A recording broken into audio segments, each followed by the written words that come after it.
మనం ఏదో విధంగా పాపములో లేకుండా ఉన్నామా, తప్పు చేయకుండా ఉన్నామా? ఆలోచించండి. దోషము లేకుండా, పాపము లేకుండా ఉన్నామా? ఏదో ఒక దోషము, ఏదో ఒక పాపం. అయితే ఆ దోషం విషయంలో, ఆ పాపం విషయంలో మనము దేవుని దగ్గర రియలైజ్ కావడం అనేది చాలా ప్రాముఖ్యము. ఆ రియలైజేషన్ రావడానికి దేవుడు ఎన్నో సిచ్యువేషన్స్ను మన జీవితంలోకి తీసుకొస్తాడు. నువ్వు తప్పు చేసినప్పుడు, పాపం చేసినప్పుడు దేవుడిని విడిచిపెడితే నీ తప్పుని, పాపాన్ని ఎవరు నీకు చూపించేవారు? ఎవరు గ్రహింపచేసేది? ఎవరు? ఈ పాయింట్ మీరు చాలా జాగ్రత్తగా ఆలోచించాలి. పరిశుద్ధాత్మ దేవుడు నీ పాపమును గ్రహింపచేస్తాడు. ఒప్పింపచేయడానికి ఆయన నిన్ను విడువడు, ఎడబాయడు.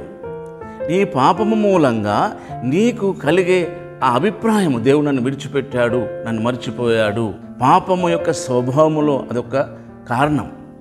అంతే తప్ప నువ్వు చేసిన పాపమును బట్టి శిక్ష కాదు.